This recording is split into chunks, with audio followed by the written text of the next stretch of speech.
All right, cool. We're live. Here we go. So we're going to look at repetition structures. Okay, because when we're writing code, um, one thing that we don't want to do is we don't want to write stuff over and over again. Um, developers sometimes can be considered lazy. I don't think that's it. I think efficient is a better word. Anyways, as we continue on our journey to become good developers, because right now we're not good developers, we're terrible, but we're working our way. Maybe even great developers. We want to begin to think about how to write code that is reusable. This is like one of the fundamental things with coding. This is a this is an indicator of how well you write code or how good of a developer you are you writing code that is reusable? Okay. Can it be replicated? There are some tasks that need to be executed often. Writing code to execute each individual task can be cumbersome and time consuming. Also, there's more room for error, okay, clearly, because we type a lot. We should look at how to write a single block of code that will complete several tasks. We can do this we can do this with something that developers like to call looping. Looping allows us to repeat a task throughout a data set. Okay. Um, and you can see that there's a handful of loops in JavaScript. I have a link here on these slides that will take you to various loops. But in these slides, we'll only focus on for loop, while loop, and for each loop. But we're also going to look at a for in loop as well as a for of loop. Okay. But these are the three that are in the slides. We'll start off with the for loop. Uh, the for loop will repeat a task throughout a data set until a condition is false. And here's the syntax for it. Okay, and we're going to type this up as well. But we have the for keyword, we have an initialization, we have a condition, and then we have an iteration. Those are the key ingredients. I'm sorry. And then inside of our curly braces is where we do stuff. Okay. So those three ingredients you need to have inside of the parentheses, and notice that they're separated by semicolons. We have the initialization, the condition, and then the iteration. The initialization, it sets the counter, if you will. You could think of initializing a variable like saying var I get 0. And then we have a condition, which will be a Boolean expression. And if the condition is true, then the code block will execute. And then lastly, we have what's called the iteration, which are the steps to move through the data set. And you can see here we have this thing right here, this I plus plus. And we haven't seen this yet. So let's talk about what that is. What is this I plus plus? We want to simply count by adding 1 to a number. We can use what's called the increment operator. That's what it is, I plus plus. So it's just a counter, or it increments. In other words, it counts up by 1. But we also have a decrement operator, which is I minus minus, and that allows us to subtract by 1. And then there's also a plus plus I, or minus minus I. It does something a little bit different, um, but we're not going to worry about that right now for the purpose of this loop. Just know that I plus plus, again, that's an increment operator, and that will return a number after adding 1 to it. So let's do this. Here we have one right here. Let's type this up. So, well, before I do that, let's come over here. And again, we're talking about repetition structures. And let me zoom in a little bit because I know it's kind of hard for people to see. There we go. Okay, so we got the for loop. Also have the while loop. We have what's called for each loop. There's also a for in and for of. Okay, those are all the different loops. Right now, we're looking at the for loop. Okay, we said the syntax for loop is this. We have for, we need the for keyword. We have our initialization. Yeah, I did spell it correctly. And then we have our condition. And then we have our iteration. Curly brace. And inside the curly brace, we do stuff. All right. So let's do some stuff. We're going to make a little counter, a simple counter that is going to count from the number 1 to the number 10. Or in other words, it's going to console the numbers 1 through 10. And with this for loop, as stated in the slides, it allows us to loop through a data set, okay? So what I need first is my for keyword. Okay, matter of fact, here in Visual Studio Code, if I type for, there's already image abbreviation. I don't even know what it looks like because I just do it the manual way. Oops, not you.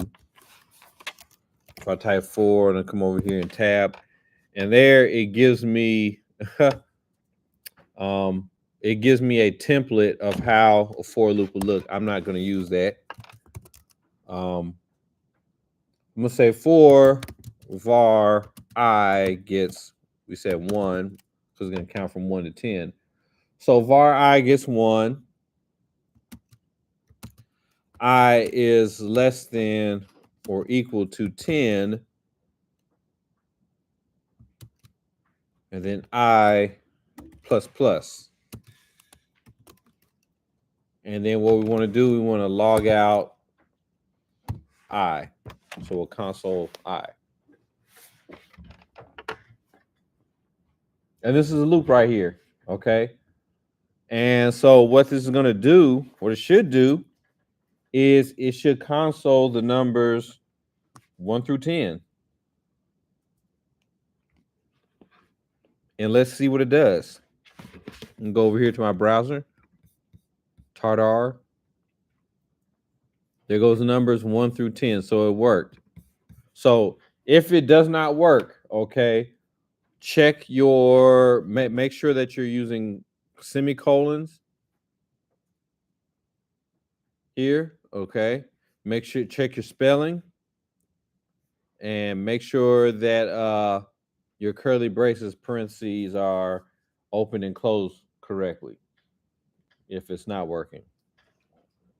But that's what you want to check.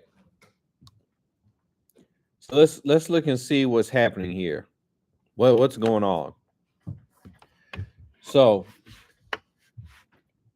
I have var I gets 1, okay? What I'm doing is I am setting a variable inside of my code block, and that variable is I. And in most cases, when you are working with a for loop, knowing that we're looping through a data set somehow, we generally use I. You may also see J in some instances, particularly when we are looping inside of another loop. You may see that. But here, we just use I, and sometimes you may see IDX or what have you. But generally, we just use I. Okay. So that's my initialization. I'm initializing and really assigning a variable I to be set at 1. So that starts my counter. All right. And then I have I is less than or equal to 10. That is my condition. So long as I is less than or equal to 10, this block of code will execute. And then I have my iteration where I'm incrementing I by saying I plus plus. So it's counting up by one. It's counting up by one each time. And so all I'm doing in the code block is I'm consoling I. So what's the logic behind it? It says, hey, I is 1. Is 1 less than 10? True or false? True. Okay. So it's going to console 1 and then it's going to increment. So it goes up by 1. So now I is 2. Is 2 less than 10? Less than or equal to 10? True or false? True. So it's going to console 2. It's going to increment, go up to 3. All the way to 9. Is 9 less than or equal to 10? Is that true or false? True. So it's going to console 9. It's going to increment. So now I becomes 10. Is 10 less than or equal to 10? True or false? True. So it's going to console 10. It's going to count up 1. Now I becomes 11. Is 11 less than or equal to 10? That true or false? False. So it's false. So then it no longer does anything. And that's what's happening here. So we can build a counter. Again, you can see that. So I put it exactly how you have it, Mm-hmm. but it's not. It gave me an error. What does your error say?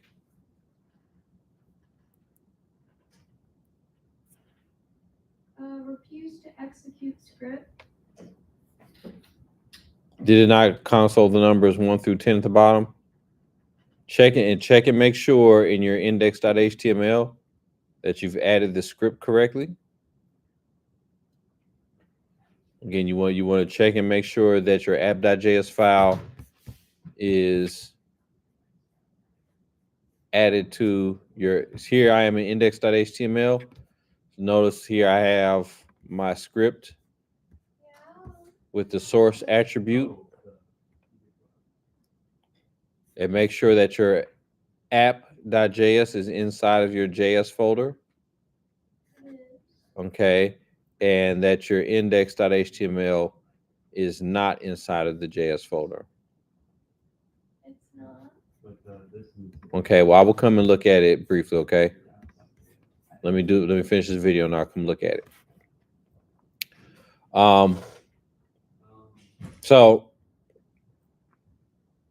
that's how we can make a counter. And so what this is doing is instead of me having to console the numbers 1 through 10 individually, I have them say console.log1, console.log2, console.log3, so on and so forth.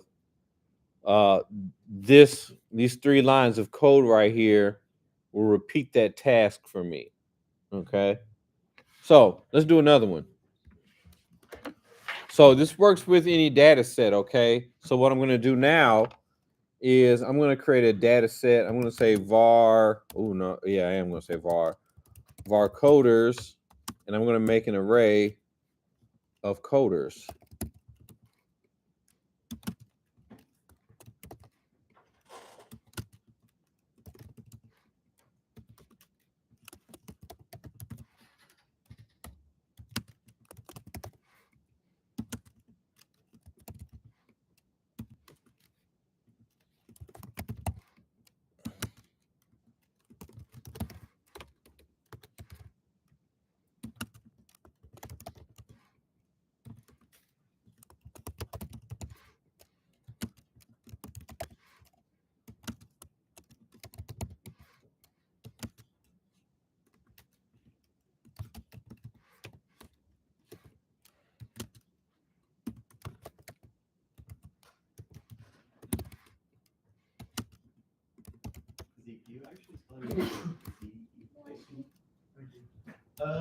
It depends. The 2 E's is it came from a girlfriend, so I go with that maybe. Oh, pardon me. I'm stepping out. I'm not because I will change that. I can change it. Everyone else took that as well. Okay. Won't invade my territory. This, I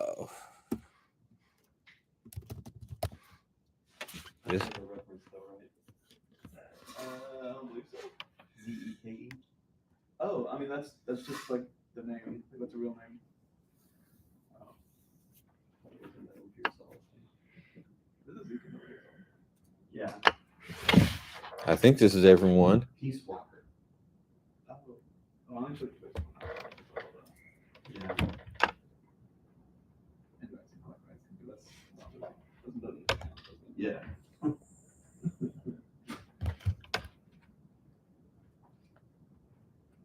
Hey, you spelled the shell.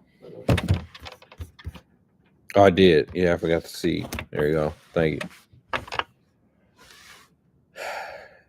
All right. So here I have an array of coders. Okay.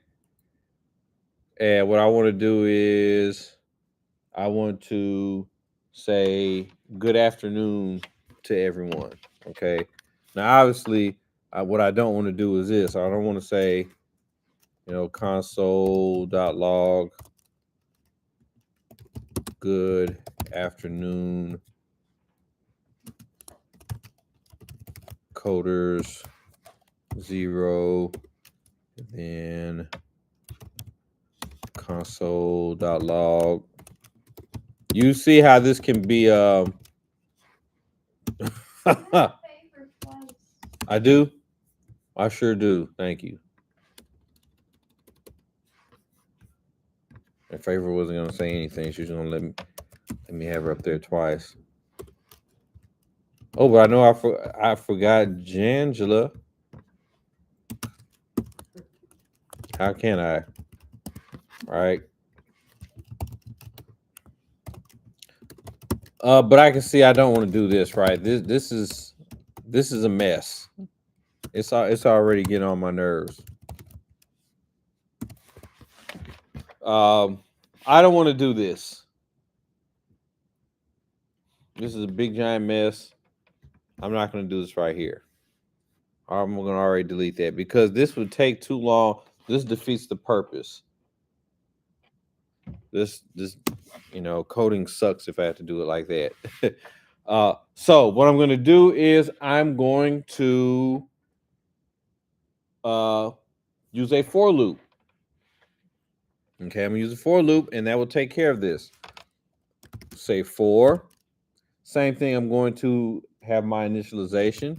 Say var I gets, what do I want to start I at? Yeah, 0. I want to start at 0 because I know that with an array, the first item has an index value of 0. So I'll start off with 0. And then I can say I is less than here. What I want to do is go back to the use of arrays and the property that we have. If I want to find out how many items I have in the array, I would say the array dot length. And then I say I plus plus. And now what I could do, I can log out. Whoop. I can say good afternoon coders, and then instead of putting a number in here, I'll put I. Saves me so much time.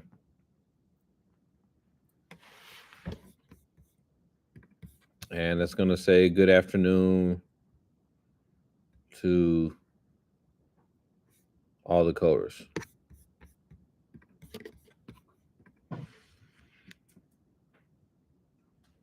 And again, same thing applies. It's saying, hey, is 0 less than coders.length? Now, by me using coders.length, that means I don't have to go and count how many coders I have in the array, right? It's just going to look at however big that array is. And it's going to return that number, whatever coders.length is, however many coders are in the array. So says, hey, 0 less than coder.length. Yeah, that's true. So good afternoon, coder 0, which is trailing, and says good afternoon. And then it's going to increment. It's going to go up to 1. 1 is less than whatever coder.length is. And it will say good afternoon, coders 1, which is Josh. Then go to the next increment to 2 to Will, going all the way through. And I think that's what 15. No, it's 18. Yup. So get to 18, and 18 is not less than 18. So in which case it will stop. Cool, that works. So that's how we do a for loop. And again, we can loop through any data set using a for loop, whether it's the numbers, like the number line, if we want to do that, or if we wanted to use it through looping through an array. In most cases, you just use it looping through an array. Let's also do this. With the for loop, we have controls over all of this, of where we want to start the loop, how we want to iterate. Let's say I want to go backwards. I want to start off saying good afternoon, Jangela. I'm going to start there at the end of the array and then work my way to the beginning. In which case, I would just need to change up my ingredients here inside the parentheses. So here I would say var I, instead of starting it at 0, I would start it at coders dot length dot -1. And here I would say, hey, as long as I is greater than or equal to 0, and then instead of I plus plus, I minus minus. So now we're decrementing. So now we're going down. And so now it should start at Jangela and work all the way to Traylon. Oh, whoa, what did I do? Oh, let's see. Coders.length. I created infinite loop somehow. What fun. Oh, I is let's see, I is greater than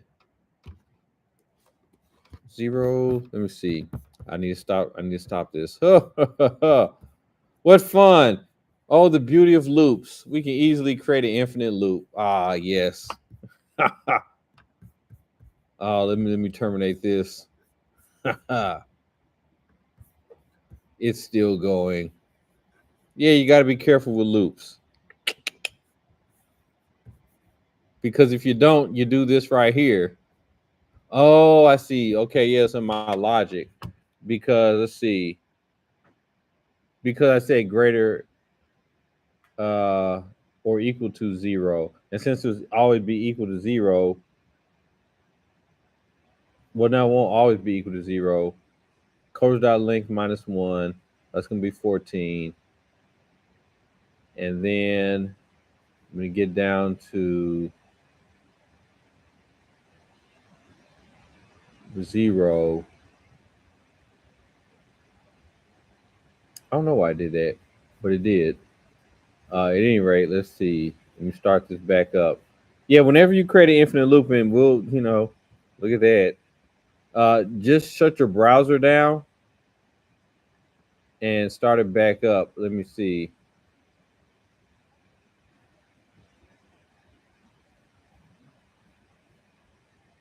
Oh, now I forgot trailing again. Let's see. That should be. Yeah, so I thought greater than or equal to 0. Okay, I don't know what it did last time, but anyways, it's fixed.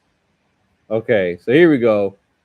So that's another thing. That's why I don't like to go live when I'm looping a lot of times, because it'll just be running in the background and mess everything up. So anyway, we got it fixed.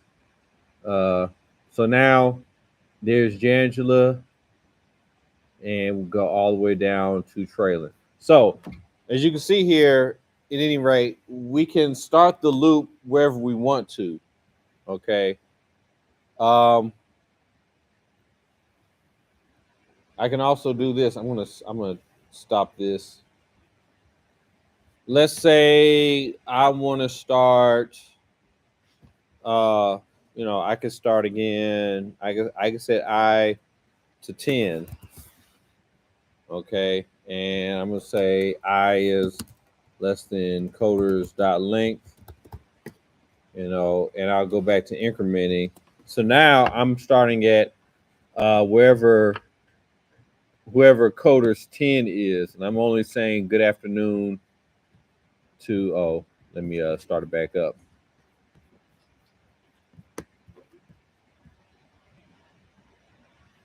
I'm only saying good morning to whoever that person is, which is looks like his favorite. Um, so I can do that. So I can start my loop wherever I choose to. I don't have to start at the beginning. Okay. What I can also do is let me do that. I can I'm gonna set this back at 0, and let's say I wanted to skip every other coder. Okay, if I want to skip every other coder, I think this is how I do it. Maybe I'm gonna create another loop. I'm gonna say I plus equals 2. Nope, that worked right there. And so what that did is I skipped over every coder, over every other coder. So I start off with trailing because I is 0. Okay, and then I added 2 to I, which makes it 2. So then coders 2 is Will. And then I add 2 to that, which would make 4. So that's Mary. And so that way I skipped over every coder like so. So the for loop allows us to control how we iterate as well. So let's look here. Let's go back to the slides, and we see again what's happening. The variable I is initialized and set to 1.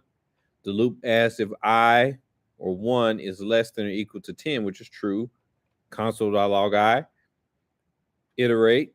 I increments from 1 to 2. The loop asks if I, which is now 2, is less than or equal to 10, which is true. And just repeat those steps 3 and 4 until I is less than or equal to 10 and it return false. And this is the example that we just did. We have a set of the coders. We send a little message. And we looked at what's happening there. Okay. So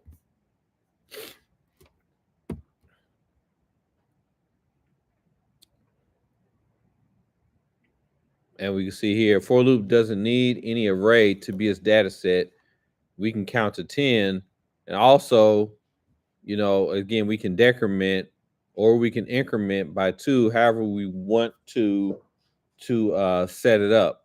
So using the for loop, we can loop through data however we choose to. It gives us controls, okay? And that's the cool thing about it. So practice with this for loop, okay? Get an array of data or whatever it is. It could just be just a random set of data, and just console the data just to practice using a for loop. And also, again, if you run to a place where you create an infinite loop, uh, look at your code and see why it's doing that. Okay, why you're creating an infinite loop, and it's very easy. It's very common to do that, but you just need to go through it and look at it and figure out why you've created an infinite loop, and then see if you can solve it. Okay. Yeah, like all my other videos, like, comment, share, thumbs up, so that YouTube can pay me. All right. And we'll continue on with looping in the next video.